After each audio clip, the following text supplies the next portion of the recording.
ఓం మహాగణాధిపతయే నమః. ఓం గురుభ్యో నమః. ఓం శ్రీమాత్రే నమః. పరమేశ్వర స్వరూపమైనటువంటి జ్యోతిష, వాస్తు మరియు ఇతర అనేకమైనటువంటి శాస్త్రములను మనకు అందించినటువంటి మహర్షులకి నమస్కారం. హయగ్రీవ హయగ్రీవ హయగ్రీవేతియో వదేత్తస్య నిస్సరతే వాణి జన్హుకన్యా ప్రవాహవత్.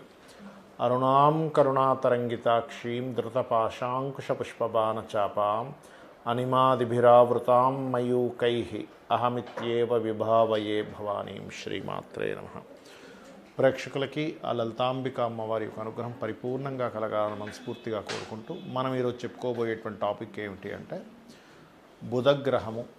ఒక్కొక్క గ్రహం గురించి మనం విశేషంగా చెప్పుకుంటూ ఉన్నాం. అందులో ప్రతి జాతకుడికి కూడా బుధుడు యొక్క పాత్ర ఏమిటి, బుధుడు బాగుంటే కలిగే ఫలితాలు ఏమిటి, బుధుడు ఇబ్బంది ఉంటే కలిగే ఫలితాలు ఏమిటి, మీ లగ్నరీత్యా, లగ్నం తెలియని వారు రాశిరీత్యా బుధగ్రహం యోగించాలంటే ఏం చేయాలి, బుధగ్రహం యోగిస్తే ఎంత రాజయోగం పడుతుంది వ్యక్తికి, బుధగ్రహం కనుక పాడైతే ఎటువంటి ఇబ్బందులు పడతాడు, దాని నుంచి ఎలా బయటపడాలి అనేటువంటి విషయాలు, మరియు మీకు జాతక చక్రం లేనప్పుడు బుధగ్రహ ఫలితాలు వస్తున్నాయి అందుకే ఇబ్బంది పడుతున్నాం అనేటువంటి విషయాలు ఎలా తెలుసుకోవాలి అనేటువంటి అనేకమైనటువంటి అంశాలు చెప్తుంది నేనైనప్పటికీ కూడా చెప్పేస్తుంది సాక్షాత్ లలిత అమ్మవారిగా భావిస్తూ ఒక్కొక్క లగ్నం తెలియని వారి రాశి నుంచి మనం తెలుసుకుందాం.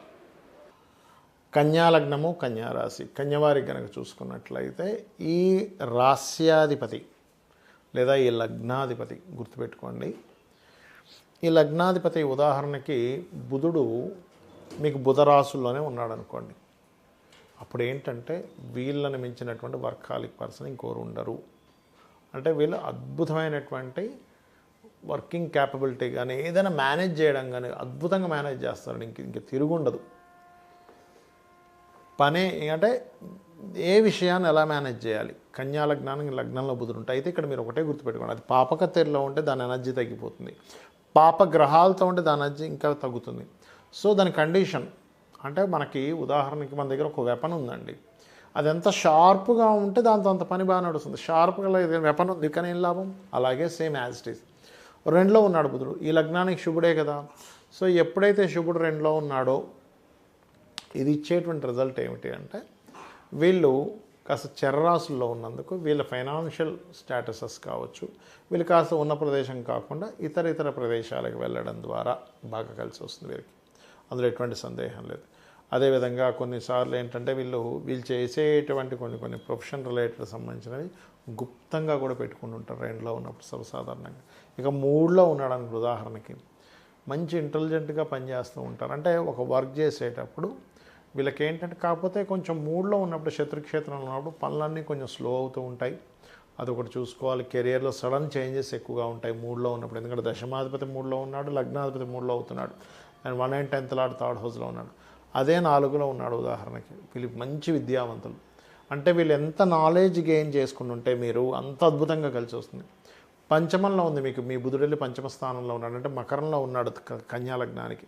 అప్పుడు ఇచ్చేటువంటి ఫలితాలు ఏమిటి అంటే ఇట్స్ వెరీ క్లియర్.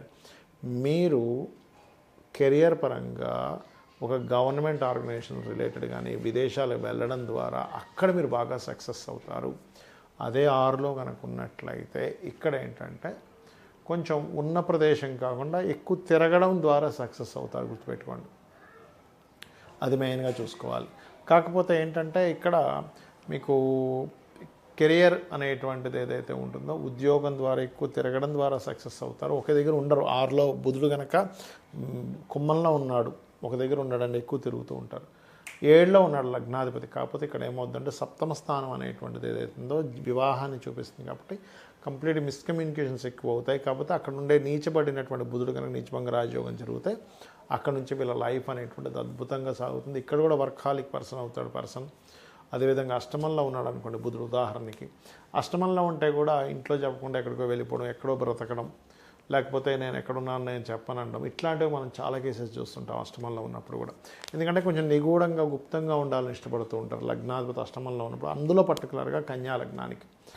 అదే కన్యా లగ్నానికి లగ్నాధిపతి కనుక భాగ్యంలో ఉంటే కనుక ఇట్స్ వెరీ క్లియర్ ఏంటంటే ఇక్కడ ఈ భాగ్యంలో ఉండడం అనేటువంటిది ఈ శాస్త్రంలో పర్టికులర్గా ఏంటంటే ఇది శుక్రక్షేత్రం. భాగ్యం అనేటువంటిది వృషభ రాశిలో ఉన్నప్పుడు మంచి తెలివితేటలు, చాలా ప్లానెడ్గా చేయడం. కాకపోతే ఏంటంటే వర్క్స్ స్లో అవుతుంటాయండి. ఎందుకంటే స్థిర రాశి కదా, స్థిర రాశి ఎప్పుడు చరరాశుల్లో ఉండేదానికి స్థిర రాశిలో ఉండేదానికి లగ్నాధిపతి చాలా తేడా ఉంటుంది. అటువంటి ఫలితాలు వస్తాయి. అదేవిధంగా లగ్నాధిపతి దశమంలో ఉన్నా కూడా కన్యారాశికి కన్యలో ఉంటే కనుక బుధుడు మంచి విద్యావంతులు అవుతారు. ఎందుకంటే బుధుడు గురువే ఇవాళ రేపు మనం చూస్తుంటాం మంచి వాగ్దాటండి, మంచి సరస్వతి పుత్రుడండి అంటూ ఉంటాం. బికాజ్ ఆఫ్ ఈ బుధుడు ఉన్న ఓన్ హౌస్ ఇక్కడ బాగా పనిచేస్తుంటుంది. ఇదే బుధుడు లాభంలో ఉన్నాడు కన్యా లగ్నానికి ఉన్నప్పుడు ఏం జరుగుతుంది అంటే ఇక్కడ ఉన్న ప్రదేశం కాకుండా చర్రాశులు కదా, చంద్రరాశి కదా, వేరే ప్రదేశానికి వెళ్తే చదువు కోసం కానివ్వండి, ఉద్యోగం కోసం కానివ్వండి, వేరే ప్రాంతానికి వెళ్తేనే బాగా రాణిస్తారు. 12లో ఉన్నాడు ఇదే బుధుడు, అంటే లగ్నాధిపతి 12, దశమాధిపతి 12, అంటే 1 and 10 12th కనెక్టివిటీ వచ్చింది. ఇక 12th కనెక్టివిటీ వచ్చినప్పుడు కూడా ఎక్కువ ఎక్కువ ప్రాంతాలు ఎంత తిరుగుతే అంత బాగుంటుంది వీళ్ళ లైఫ్. కాకపోతే ఏంటంటే ఇక్కడ కెరియర్ పరంగా మంచి స్టేజ్కి వెళ్తాడు. బట్ కాకపోతే ఏంటంటే ఇక్కడ ధనాధిపతిని కూడా మనం పరిశీలన చేయాలి 12లో ఉన్నప్పుడు. అంటే శుక్రుడు యొక్క స్థితి ఎలా ఉంది, ఫైనాన్షియల్ కారకుడు ఎలా ఉన్నాడు, లాంగ్ జర్నీస్కి కారకుడు ఎలా ఉన్నాడు కూడా పరిశీలన చేసి చెప్పాలి. ఇక మీరు చేయవలసినటువంటిది వెంకటేశ్వర స్వామి ఆరాధన చేయండి, అనే విధాలు బాగుంటుంది. చాలామందికి జాతకాలు ఉండవు, అంటే వాళ్ళు పుట్టినప్పుడు వాళ్ళ జన్మజాతకం రాయరు.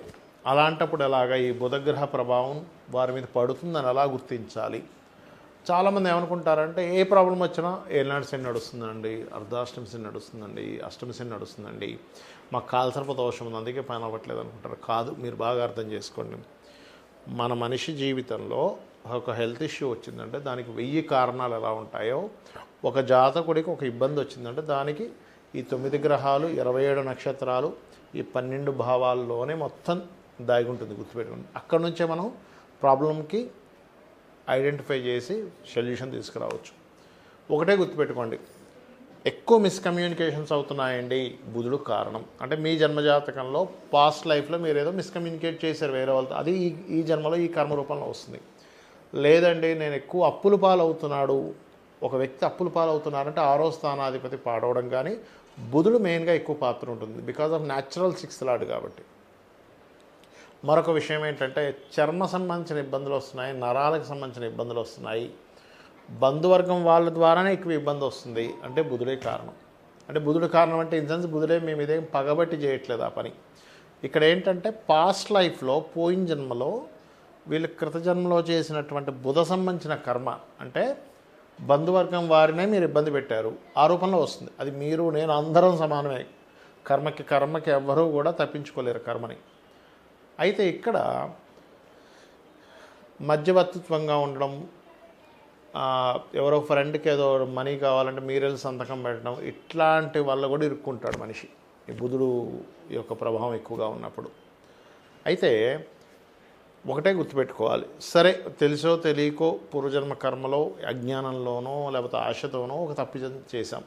ఈ జన్మలో జన్మించినప్పుడు ఈ గ్రహ ప్రభావం పోవాలంటే ఏం చేయాలి అంటే ఒకటే గుర్తుపెట్టుకోండి, ఈ గ్రహ ప్రభావం ఎప్పుడు పెరుగుతుంది అంటే ఎక్కువ గాసిప్స్ వింటూ అసలు అది నిజమా అబద్ధమా అని చెప్పి మనం తెలుసుకోకుండా మనకు తెలిసిన ఒక ఇన్ఫర్మేషన్ స్ప్రెడ్ చేస్తాం తెలియకుండా. ఎవరో చెప్పారు ఏమండి వాళ్ళిద్దరు ఇట్లా చేస్తున్నారు తెలుసా అని, అది నిజమా అబద్ధమా అసలు మనం ఏమీ తెలుసుకోం, అవునా అని చెప్పి నమ్మి ఇంకోటి చెప్తాం. అది చాలా పెద్ద దోషం. దాన్ని మించినటువంటి దోషం మరొకటి లేదు, గుర్తుపెట్టుకోండి.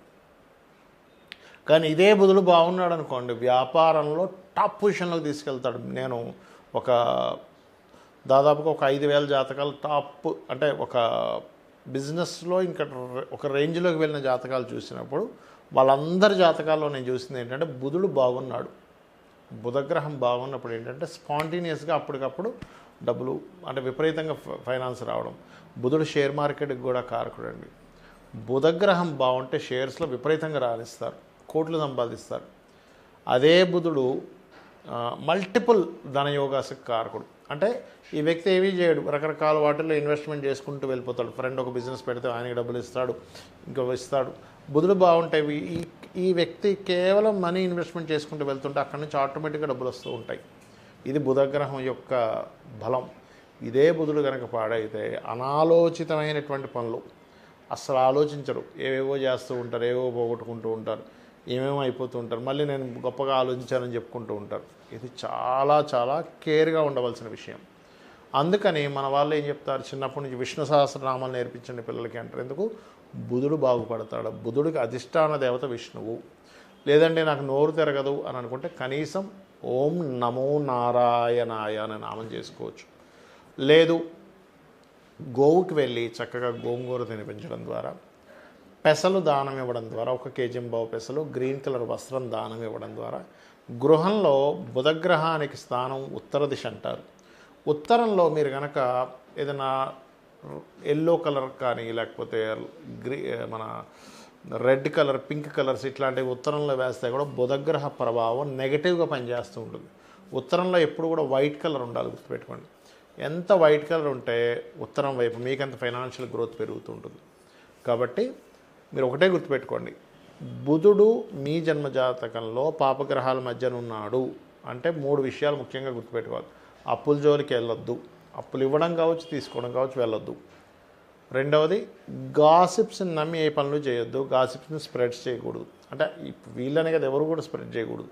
మీకు తెలుసో తెలియదో, ఎవరికి తెలుసు, ఇవాళ రేపు ఛానల్లో వచ్చేసినట్టు నిజం అనుకుంటే అట్లా ఆ ఛానల్ వాళ్ళు ఏదో ఒక వార్త వేయాలని వేయచ్చు, వాళ్ళకి రాంగ్ ఇన్ఫర్మేషన్ రావచ్చు, చెప్పలేం కదా.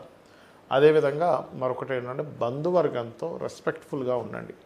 బంధువర్గంతో ఎవరైతే రెస్పెక్ట్ఫుల్గా ఉండరో, అనవసరమైన గాసిప్స్ స్ప్రెడ్ చేస్తూ ఉంటారో వాళ్ళందరికీ కూడా నెక్స్ట్ జన్మల్లో బుధగ్రహం బాగోదు, దానివల్ల ఎక్కువ ఇబ్బంది పడతారు. అన్ని ప్లానెట్స్ కంటే most powerful and dangerous planet కూడా బుధుడే.